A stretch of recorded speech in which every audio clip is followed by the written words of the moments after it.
Hello and welcome back. This is the second Chapter 15 lecture video.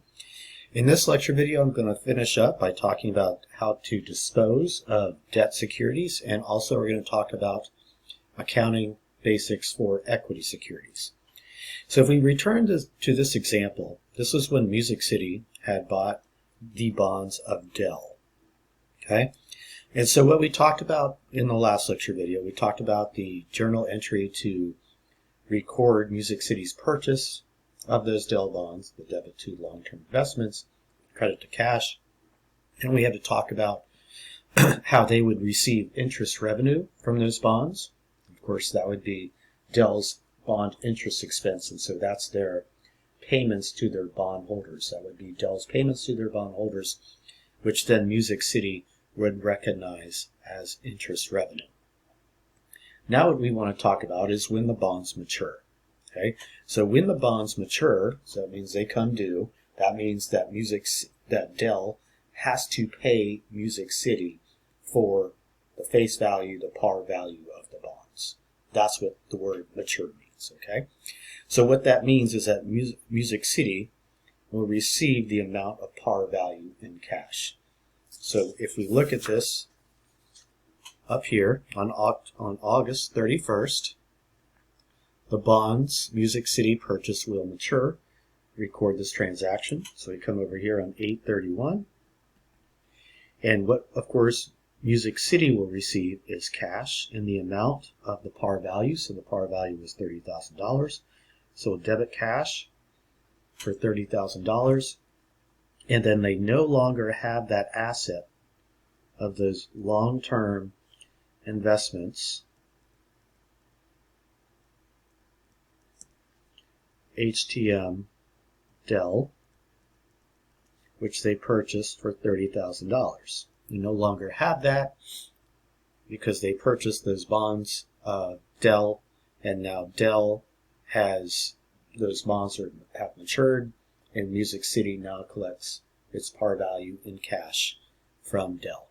And so we debit cash, and then we credit the long-term investments held to maturity Dell for $30,000, which is the par value. If you look back at the first lecture video, you would notice that this is the exact opposite of the journal entry that we did to record the purchase of those bonds. Okay? So now let's move on and talk about some basic accounting for equity securities. And so remember, equity securities are stock that we own in another company. So they reflect an owner relationship. So when we talk about the actual recording of these equity securities, they are recorded at cost. Okay? So that includes commissions and any brokerage fees. So those are normal and reasonable expenses, and so we can put those into the cost basis for our equity securities. So if we look at this example, on October 10, 2010, Music City purchases 1,000 shares of common stock for $86,000 in the open market. The securities are classified by management as available for sale securities. Record this transaction. So come over here on the 10th, 10/10, and we will debit long-term investments available for sale, and then Intex for the $86,000. Okay? And then what do we use to purchase that? Cash. $86,000. So a similar journal entry to what we did with purchasing debt securities.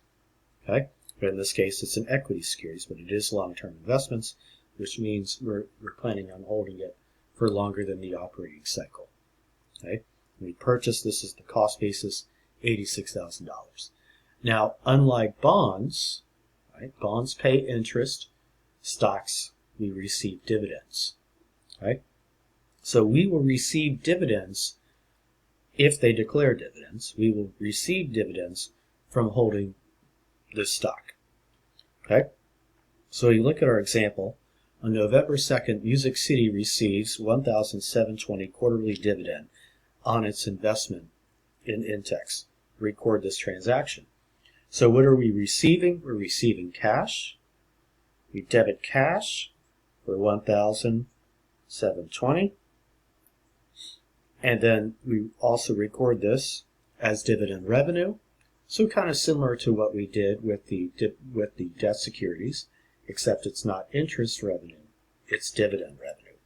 But it would be a credit to dividend revenue. $1,720. Right? Now finally, similar to what we did with our disposition of our debt securities, let's talk about the disposition of our equity securities. So when we sell this stock. So what we actually have to do in this situation is we have to compare our sales proceeds, how much we sold it for, against how much we paid for it. And then we could have a gain or a loss. Okay? So if we look back on the prior problem, we said we paid $86,000 for 1,000 shares. We paid $86,000 for 1,000 shares, which means we bought each share of stock for $86. Okay? Now if we look over here, we need to know this because this is our cost. On December 20th, Music City sells 500 shares of Intex in the open market for $45,000. So that means we will receive $45,000 in cash. Then what we actually have to do is we no longer have that investment, or 500 shares of it, because remember we bought half of it, we bought 1,000 shares, but we're selling 500 shares. So we no longer have half of it anymore. So that means is we have to credit that asset long-term investments. Now I'm just going to write long-term investments, but it would be available for sale, similar to what we did on the other. So we have our long-term investments, our $43,000 right there, and then what we have is our gain on sale of long-term investments. And that's $2,000. Now, how did I get that $2,000? If we look back over here, we compare the sales proceeds against the cost. The cost was $43,000, right? And how did we get this $43,000? We had our 500 shares times our $86, which is our cost per share. Or cost per share, right? And that gave us the $43,000, but we actually received $45,000 in cash, which is $2,000 above what we paid for it. So we have a $2,000 gain on the sale of long-term investments, and this gain is treated as additional revenue that would show up on the income statement. Okay? So what I want you to do now is I want you to pause the lecture video, and I want you to do number 67, number 68, and number 71, and then come back, and then we'll check it. Hello and welcome back, and let's see how you did. So at this number 67, the company owns 9% bonds with a par value of $100,000 that pay interest semi-annually, October 1st and April 1st. And I know that's semi-annually because it's 2 times a year, even though it doesn't say semi-annually. The amount of interest accrued on December 31st, and we would have to do this year-end journal entry to accrue that revenue, would be, we take the par value times the contract rate, always to figure out how much bond interest we would pay our bondholders if we're talking about paying the bondholders, but in this case, we're talking about receiving interest revenue, right? But it would still be par value times contract rate, just like what we talked about back in chapter 14. But in this case, it's times 3/12. Why times 3/12? October, November, December, 3 months. Gives us $2,250. C is the correct answer. This would be the journal entry at year end. We would debit our interest receivable, and then we would credit our interest revenue for $2,250. If we look over here, number 68, our company owns 3,000 shares of JRW. JRW has 25,000 shares of stock outstanding. JRW paid $4 a share in cash dividends to its stockholders. The journal entry to record the receipt of these dividends is what?